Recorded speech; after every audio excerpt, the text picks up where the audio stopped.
함께 읽은 마태복음 21장 하반부에 나오는 내용은 우리 주님께서 예루살렘으로 올라가신 후에 있었던 사건들입니다. 예수님께서 십자가에 달리시던 바로 그 주간에 일어났던 사건들 중 있었던 일입니다. 예수님께서 성전을 깨끗하게 청소를 하셨습니다. 그리고 성전에서 가르치시고 병 고치는 일도 하셨습니다. 유대인 지도자들이 예수님께 나와서 그분의 권위에 대해서 의심하고 도전을 합니다. 수제사장들과 장로들이 나와서 예수님께 문제 제기를 합니다. 당신이 무슨 권위를 가지고 이런 일들을 행하느냐? 그리고 당신의 권위가 누구에게로부터 왔느냐? 누가 이 권위를 주었느냐? 그렇게 질문을 합니다. 유대인의 종교 지도자들은 예수 그리스도를 하나님의 아들로 인정하지 않았습니다. 누구 권위로 했겠습니까? 하나님의 권위로 했습니다. 누가 그런 권세를 주셨습니까? 아버지 하나님께서 아들 하나님에게 그런 권세를 주셨습니다. 예수님은 하나님의 아들의 자격으로서 이 모든 일을 행하셨습니다. 유대인들의 왕으로서 이 일을 행하셨습니다. 요한복음 5장 19절에서 아들은 아버지께서 하시는 것을 보고 바로 그 일을 한다고 했습니다. 하나님 아버지께서 하실 수 있는 바로 그 일을 아들이신 예수 그리스도께서도 하신다는 것입니다. 자, 그래서 예수님의 권위에 대해서는 조금 더 의심할 여지가 없습니다. 문제는 뭡니까? 그들이 예수님의 하나님의 아들 되심을, 그리스도이심을 인정하지 않는 것이 문제라는 것입니다. 이 무식하고 어리석은 사람들의 질문에 대해서 예수님께서 곧이곧대로 대답을 하지 않으십니다. 오히려 그들에게 역공을 취하십니다. 반대로 그들에게 질문을 던지셨습니다. 좋아, 그러면은 나도 너희에게 질문을 할 테니까 한번 대답을 해보라고 합니다. 그러면서 침례자 요한이 베푼 침례에 대해서 예수님께서 질문하십니다. 요한의 침례가 어디로부터 왔느냐? 하늘로부터 왔느냐? 사람들에게서 났느냐? 그렇게 질문을 합니다. 자기들끼리 서로 의논을 해보니까 이렇게 답하나 저렇게 답하나 어쨌든 걸려들기는 마찬가지라는 생각이 들었습니다. 왜냐? 만약에 침례자 요한의 침례가 하늘로부터 왔다고 하면은 하나님께서 하나님의 권위로 그 침례를 주게 하셨는데 너희가 왜 침례자 요한을 받아들이지 않았느냐 하고 예수님께서 꾸짖으실 게 뻔합니다. 더 나아가서 만약에 침례자 요한의 증거를 받아들인다면 요한이 어떤 사람이에요? 예수님보다 앞장서서 가서 메시아의 앞길을 예비하는 자입니다. 요한은 예수 그리스도를 증거했습니다. 내 뒤에 오시는 이가 나보다 크시다. 나보다 먼저 계시다. 그래서 오실 그리스도를 전파하는 자가 앞길을 예비한 요한이니까 요한의 침례를 받아들이면 예수 그리스도도 받아들여야 한다는 겁니다. 자, 그러니까 대답을 못하죠. 그렇다고 해서 침례자 요한의 침례가 사람들에게서 났다. 그러면은 백성들이 모두 다 요한을 하나님께서 보내신 대언자로 알고 있기 때문에 자칫 잘못하다가는 백성들에게 돌맞을 각오를 해야 됩니다. 그래서 난처해졌습니다. 그래서 그들도 대답을 하지 않습니다. 그래서 우리가 말할 수 없노라. 답변을 회피합니다. 예수님께서도 나도 무슨 권위로 이런 일들을 행하는지 너희에게 답하지 않겠다고 하셨습니다. 침례자 요한의 그 침례는 사람이 만들어낸 것이 아닙니다. 침례자 요한의 침례는 하나님에게서 온 것입니다. 누가 요한에게 침례를 주라고 했습니까? 요한복음 1장 33절에서 나를 보내어 물로 침례를 주게 하신 분 바로 그분께서 곧 하나님께서 나를 보내어서 이스라엘 백성들에게 회개의 침례를 베풀라고 말씀하셨다. 자, 그렇게 간증을 했습니다. 요한의 침례는 하나님에게서 온 것입니다. 예수님께서는 쓸데없는 그런 논쟁에 휘말리지 않으시고 어리석은 자들의 입을 막으셨습니다. 그들은 예수님께 아무런 대답도 할 수가 없었습니다. 예수님 역시 그들에게 답하지 않으셨습니다. 예수님께서 자기의 정체를 감추셨습니까? 그렇지 않습니다. 자기 자신이 하나님의 아들이심을 예수님께서는 말씀하셨습니다. 침례자 요한도 증거했고요. 예수님께서 행하신 그 능력과 표적이 그분이 하나님이심을 증거하고 있습니다. 증거는 충분히 주어졌고요. 받아들이느냐 받아들이지 않느냐 하는 그런 문제만 남아 있었습니다. 요한의 침례를 거부하는 자들은 예수 그리스도도 받아들이지 않습니다.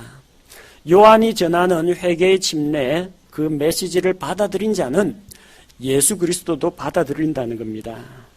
따라서 침례자 요한과 예수 그리스도를 받아들이지 않는 이런 자들에게는 일일이 답을 해주더라도 별 소용이 없습니다.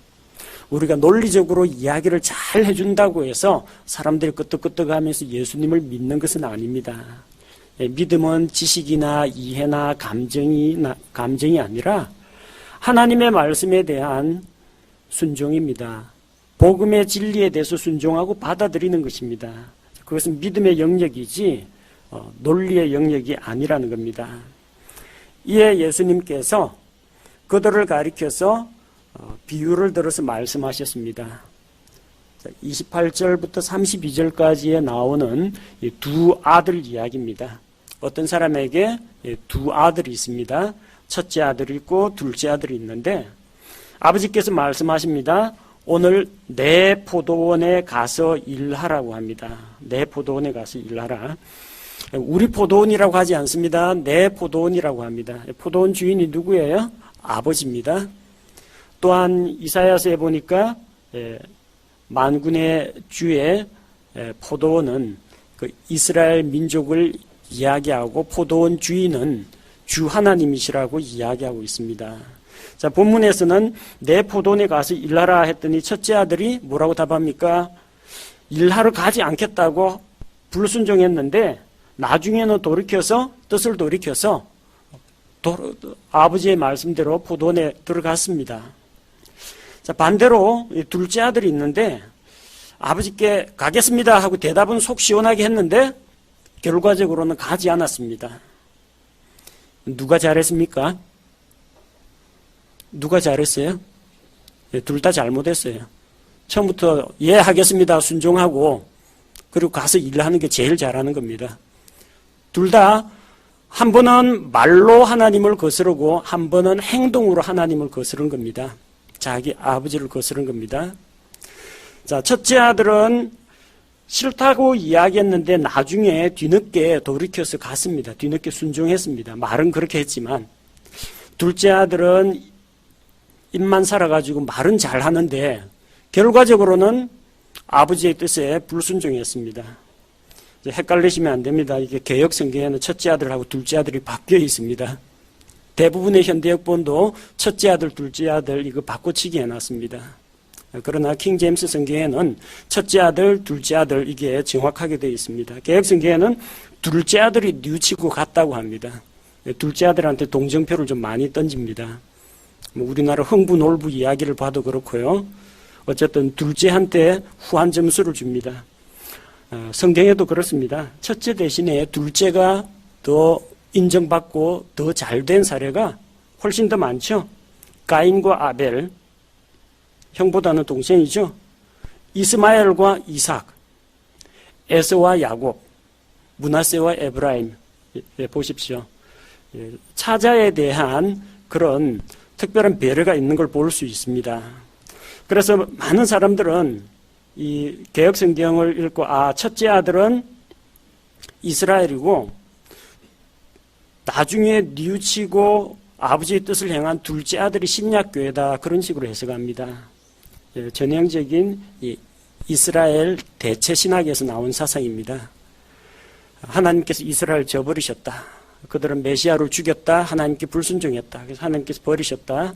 그리고 이스라엘의 지위를 신약교회가 대체했다라는 그런 생각을 갖고 있기 때문에 그 첫째 아들 대신에 두 번째로 등장하는 신약교회가 잘한 것으로 이런 식으로 해석을 합니다.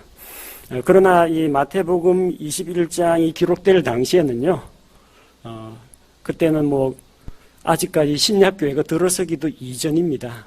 그런 식으로 이제 억지 해석을 하시면 안 되고요. 아버지의 뜻이 무엇인가? 누가 첫째인가, 누가 둘째인가? 그것만 보시면 됩니다. 자, 아버지의 뜻을 행한 것은 누구인가? 둘 다 잘못하긴 다 잘못했어요. 근데 아버지의 뜻이 무엇입니까? 내 포도원에 들어가서 일하라, 이거 아닙니까? 그런데 누가 아버지의 뜻을 행했느냐? 포도원에서 들어가서 일한 사람이 아버지의 뜻을 행한 겁니다. 말이야 어찌되었든 간에. 과정은 어찌되었든 간에 처음에 어떻게 말로 반응했느냐 하고는 별개로 마지막 최종적으로 아버지의 뜻을 행했느냐 행하지 않았느냐가 중요한 겁니다. 자, 그럼 첫째 아들은 누구를 말합니까? 처음에는 아버지를 거역했습니다. 안 가겠습니다. 가지 않겠습니다 했습니다. 그러나 나중에는 돌이키고 갔습니다. 이건 뭘 말합니까?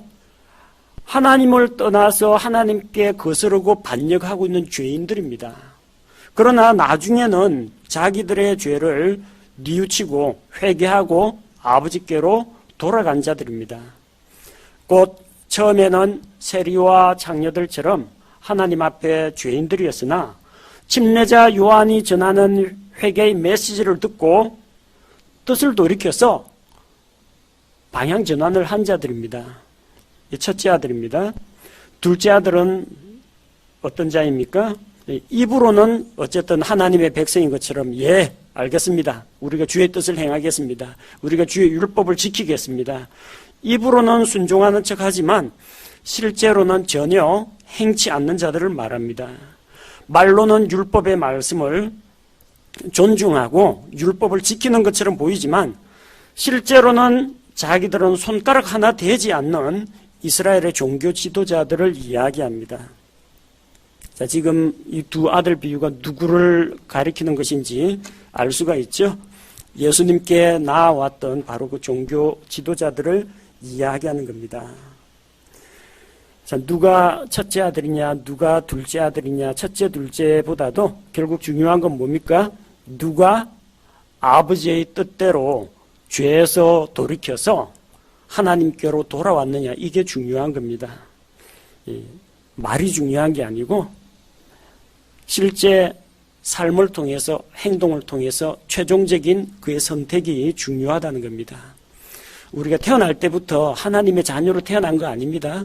태어날 때는 다 죄인으로 태어났습니다. 똑같이 마치 첫째 아들처럼 가기 싫습니다 하고 죄와 불법과 불순종 가운데 있던 자들이었습니다. 그러나 복음의 메시지를 통해서 회개하고 뜻을 돌이켜 하나님께로 돌아갔습니다. 그러면 됩니다. 그게 아버지의 뜻입니다. 그리고 한 가지 더 우리 주님께서 말씀하십니다. 33절에 보니까 다른 비유를 들으라. 다른 비유를 들으라고 하셨습니다. 이 다르다란 말은 영어 성경에 different가 아닙니다. 이것과 이것이 서로 다르다 그런 이야기가 아니고요. another이라고 되어 있죠. 또 다른 것. 예를 들어서 여러분이 신발 가게에 가가지고 운동화 좀 봅시다 해서 운동화를 이제 고르고 있습니다. 이게 디자인은 좀 마음에 드는데 색깔이 좀 마음에 안 들어요. 이거 말고 다른 거 없습니까? 다른 거 좀 보여주세요 하면은 같은 계통의 운동화를 보여주지 양복을 가지고 나오지는 않는다는 겁니다. 다르다라는 것은 같은 종류인데 다른 스타일을 이야기하는 겁니다. 다른 비유는 전혀 동떨어진 엉뚱한 비유라는 이야기가 아니고 조금 전에 했던 그 두 아들 비유하고 같은 맥락, 같은 이야기를 하는데 자, 이야기 안에 들어가는 소재나 줄거리가 다르다는 이야기입니다. 그래서 여기에서 이야기하는 33절에서 46절에 나오는 사악한 포도원 농부들의 비유는 두 아들 비유하고 일맥상통하는 또 하나의 비유입니다. 이 비유 역시 포도원 이야기입니다. 지난 시간부터 계속 포도원 이야기가 많이 나오죠. 이사야 5장 7절에서 만군의 주의 포도원은 이스라엘의 집이요. 그 포도원 주인은 하나님이시라고 했습니다. 어떤 집주인이 있습니다. 그가 포도원을 세웠습니다. 포도원을 심고 울타리도 치고 포도즙 틀도 설치하고 또 망대도 세웠습니다. 필요한 것들은 주인이 다 준비를 했습니다. 그리고 모든 것이 준비가 되자 농부들을 불러서 농부들에게 그 포도원을 새로 주고 먼 나라로 떠났습니다. 그래서 이제 주인이 포도를 수확할 시기가 되니까 종들을 보내어서 그것의 열매를 받고자 했습니다. 포도나무 왜 심습니까? 열매 때문에 심습니다. 주인이 근본에 포도 농사가 잘 되었느냐? 그 포도나무 가지를 베어가지고 어디 합판을 만들어 오라, 의자를 만들어 오라 그런 이야기 하지 않습니다. 이번 포도원 수확이 좋거든 포도나무를 모두 베어서 장작을 만들어라 그런 요구를 하지 않습니다. 포도나무는 사실 땔감으로 쓰기에도 좀 부족하고요. 어디 벽에다가 박을 수 있는 나무못 하나도 못 만듭니다. 포도나무를 심는 목적은 오직 하나입니다. 열매를 바라고 심는 겁니다. 포도원 주인이 포도원 농부에게 뭘 요구합니까? 다른 거 요구하지 않습니다. 열매를 바치라는 겁니다. 새로 열매를 바치라고 했는데 그 종들이 주인이 보낸 그 종들을 포도원 농부들이 주인이 보낸 사람들을 때리고 죽이고 돌로 쳤습니다.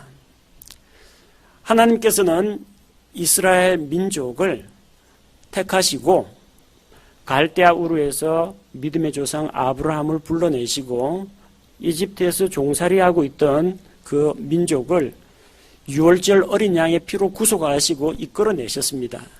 그리고 약속하신 땅으로 데려가시면서 그들과 언약을 맺으셨습니다.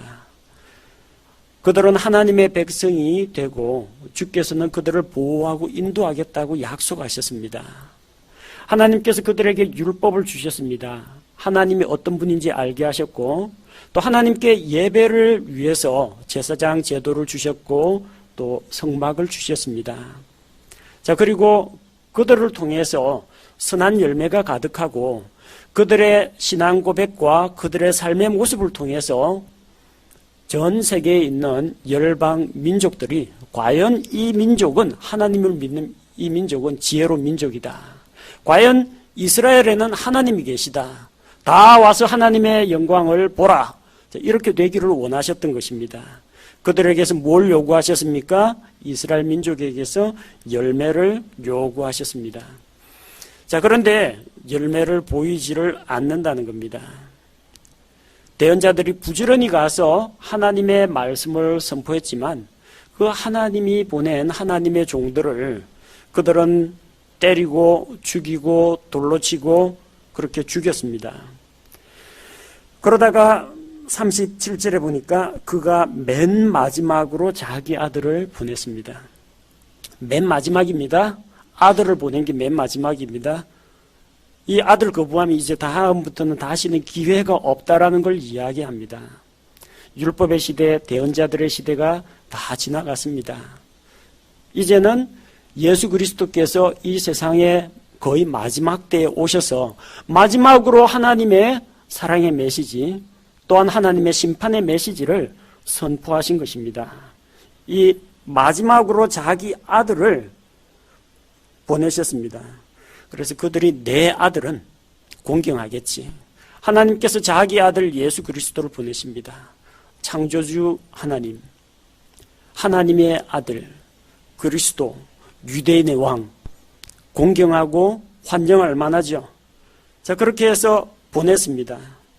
그러나 사악한 농부들은 뭐라고 합니까? 이 사람은 상속자니 우리가 그를 죽이고 그의 상속 재산을 빼앗자 하고 그를 붙잡아 포도원 밖으로 내던지고 죽였다고 했습니다. 사악한 농부들은 주인의 아들을 환영하지 않았습니다. 요한복음 1장 11절에 보니까 그분께서 자기 백성에게 오심에 그분의 백성이 그분을 받아들이지 않았다고 했습니다. 오히려 이방인들이, 이방 교회가 그분을 받아들입니다. 예수님께서는 유대인의 왕으로 오셨지만 자기 백성들의 손에 의해 이방인 로마 사람들에게 넘겨져서 결국 십자가에서 죽임당하셨습니다. 그런즉 포도원 주인이 오면 그 농부들에게, 이 사악한 농부들을 어떻게 하겠느냐? 어떻게 하겠습니까? 심판이 있습니다. 사람들은 이 이야기를 듣고 그가 사악한 자들을 무참히 멸하고 자기 포도원은 제때 자기에게 열매를 바칠 다른 농부들에게 새로 줄 것이라고 했습니다. 두 가지가 주인이 취할 일입니다. 하나는 사악한 자들에 대해서 공의로운 심판이 있을 것이라는 겁니다. 그리고 또 한 가지는, 그렇다면 이 하나님의 왕국에 들어갈 자격이 없는 자, 왕국을 상속받을 자격이 없는 자 대신에 누가 거기에 들어갈 수 있느냐? 열매 맺는 백성이 들어갑니다. 열매 맺는 민족이 들어간다고 했습니다. 사악한 농부들은 멸망할 것이요, 포도원은 열매를 바치는 농부들에게 돌아갑니다. 예수님께서 그 비유의 의미가 무엇인지 풀이해 주셨습니다. 너희가 성경 기록들에서 건축자들이 버린 돌, 바로 그 돌이 모퉁이의 머릿돌이 되었나니 이것은 주께서 행하신 것이요 우리 눈에 놀랍도다 한 말씀을 결코 읽어본 적이 없느냐, 이렇게 말씀하셨습니다. 이 말씀은 시편 118편 22절과 23절에 기록되어 있는 말씀입니다. 건축자들이 버린 돌, 대단히 보배롭고 존귀한 돌입니다만 사람들은 그 가치를 몰라봅니다. 채석장에서, 오늘날처럼 정교한 도구가 아니라 채석장에서 햄모하고 이 정을 가지고 그 잘라낸 돌이 이쁘면 얼마나 이쁘겠습니까? 투박합니다. 근데 재질은 대단히 좋은 거예요. 보배로운 돌입니다. 근데 건축자들이 그걸 알아보지 못하고 버린다는 겁니다. 옥돌도 갈고 닦고 다듬어야 빛을 발합니다. 산에서 옥구슬이 줄줄줄 흘러나오는 거 아닙니다. 옥돌을 가공을 해야, 연마하고 가공을 해야 이 옥이 빛을 발하는 겁니다. 사람들은 예수 그리스도가 얼마나 아름답고 위대하신 분인지 알아보지 못했습니다. 마치 이사야 대언자가 말한 것처럼 그분에게는 아름다운 모습이나 고운 모양이나 풍채나 사람들에게 흠모함을 받을 만한 어떤 그런 것들이 없었습니다. 그저 가난한 유대인 목수의 아들 정도로만 생각했던 것입니다. 하지만 그분은 건축자들에게는 버림받았지만 보배로운 어떤 모퉁이 돌이었습니다. 따라서 그를 믿는 자는 당황하지 않게 됩니다. 그분은 그분을 의지하는 자들에게 구원의 반석이 되십니다.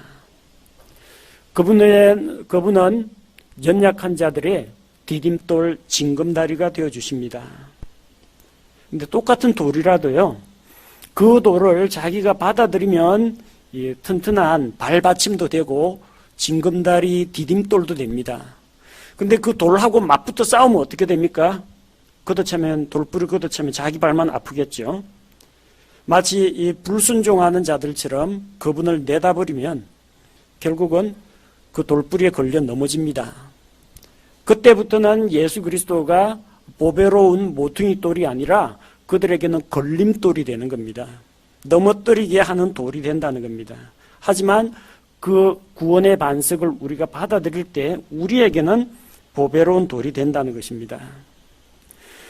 43절에서 아버지께서 너희로부터, 이 불순종하는 자들로부터 하나님의 왕국을 빼앗아 왕국의 열매를 맺는 민족에게 주신다고 했습니다.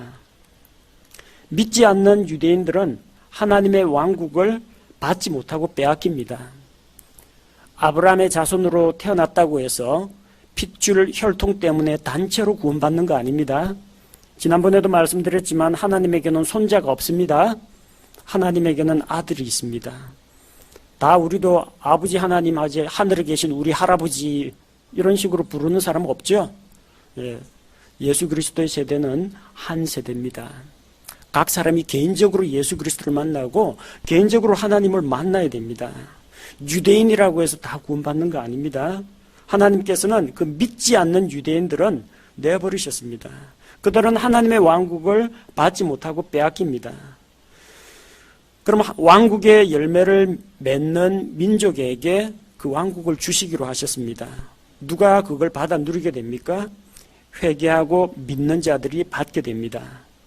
회개한 자들, 앞서 말씀드린 세리들과 창녀들이 받게 됩니다. 또한 열매 맺는 민족은 장차 예수 그리스도의 십자가 사건 이후에 등장하게 될 신약 교회를 이야기합니다. 조금 더 한 걸음 더 나아가면요, 나중에 환란기 때 회개하고 돌아올 유대인들을 이야기합니다. 마치 구약시대에 광야에서 하나님의 말씀에 불순종하던 출애굽 1세대들은 약속의 땅 가나안을 받지 못했습니다. 약속은 받았지만 그걸 누리지는 못했습니다. 왜요? 정탐꾼들을 보내가지고 가나안 땅을 탐지하라고 했는데 두 사람은 믿음의 보고를 하고 10사람은 하나님을 원망하고 악에 찬 그런 보고를 해서 이스라엘 민족들이 일제히 하나님을 원망하고 불평했습니다.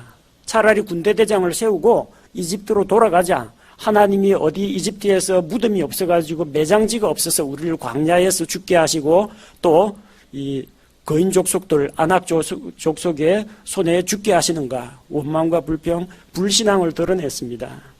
그래서 그들은 그 하나님이 주시는 땅을 받아 누리지 못했습니다. 누가 들어갔습니까? 그들의 2세대가 들어갔습니다. 다음 세대.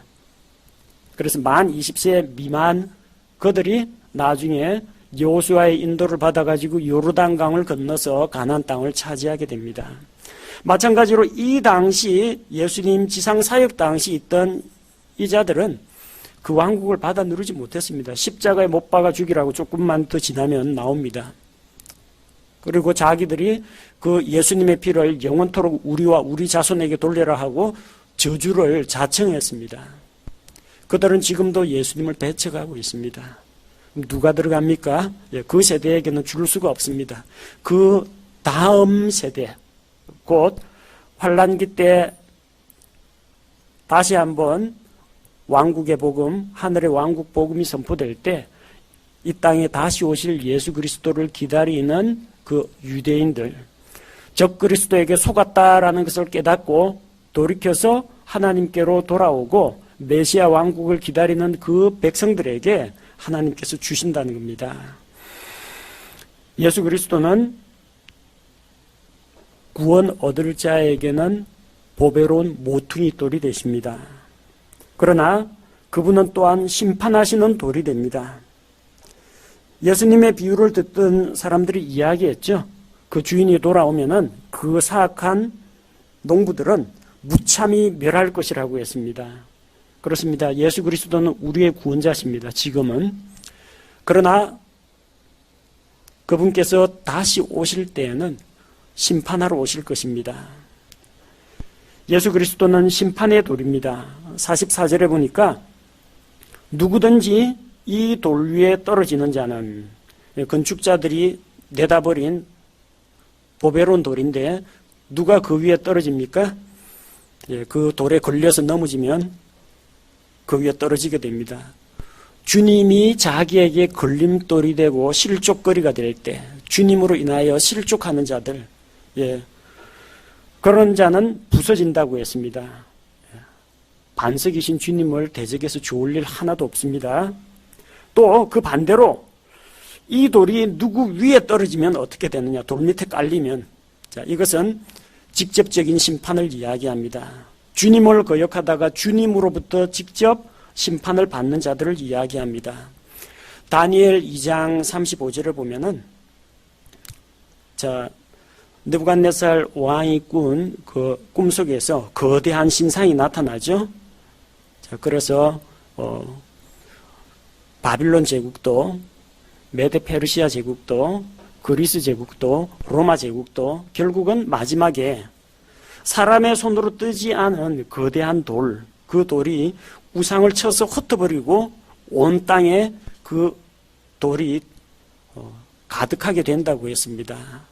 영원히 흔들리지 않는 돌 왕국을 하나님께서 이 땅에 세우신다는 이야기입니다.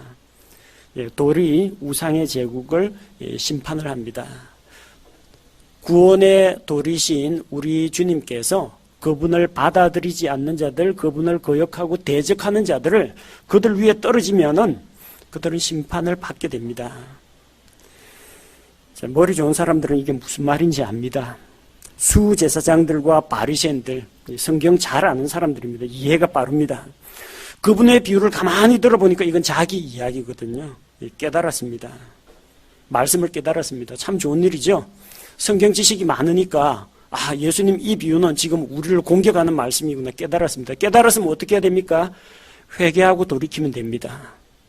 하지만 그들은 이 비유가 자기들을 가리켜 말씀하신 줄 깨닫고 곧 하나님의 뜻을 순종하지 않은 아들, 아버지의 뜻을 순종하지 않은 아들, 그리고 사악한 포도원 농부가 바로 자기들이라는 걸 깨달았습니다. 그러면 주님, 제가 사악한 농부입니다. 주님, 제가 불순종한 아들입니다 하고 회개가 나와야 되는데 어떻게 해요? 그분께 손을 대려 했습니다. 잡으려고 했습니다.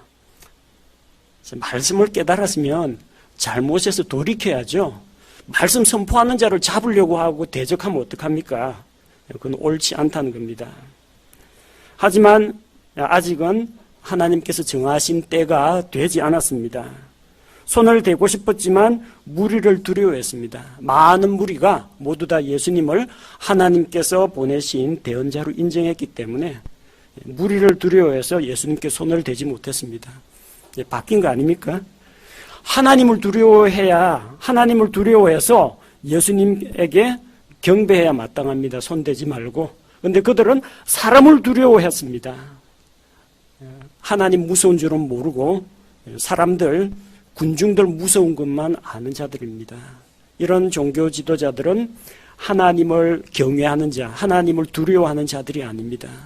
사람들 분위기를 맞춰주는 자들입니다. 우리 주 예수님께서는 이 종교 지도자들 앞에서도 또 수많은 무리들 앞에서도 언제나 굳건하고 진리의 중심에 서서 결코 흔들리지 않는 모습을 보여주셨습니다. 이제 얼마 후면은 십자가에서 달려 돌아가실 것을 우리 주님께서는 알고 계셨지만 마지막 그 고난주간 끝까지 올바른 진리의 말씀을 선포하시고 아직도 회개하지 않는 자들에게 말씀으로 책망하시고 권면하시는 것을 볼 수가 있습니다. 오늘 우리가 살펴본 마태복음 21장 하반부의 말씀을 통해서 우리는 여러 가지를 배울 수가 있습니다. 몇 가지만 정리해 보고자 합니다. 자, 하나님 아버지의 뜻을 알고 이해하는 것, 물론 중요합니다. 또 하나님의 그 말씀을 들었을 때 입술로 고백하는 것, 시인하는 것도 중요합니다. 그러나 거기에 같이 동반되어야 하는 것이 있습니다. 우리의 태도와 행동이 신앙 고백과 함께 가야 합니다. 예, 아버지 하겠습니다 해놓고 행동은 다른 데로 가버리면 아버지의 뜻이 아니라는 겁니다.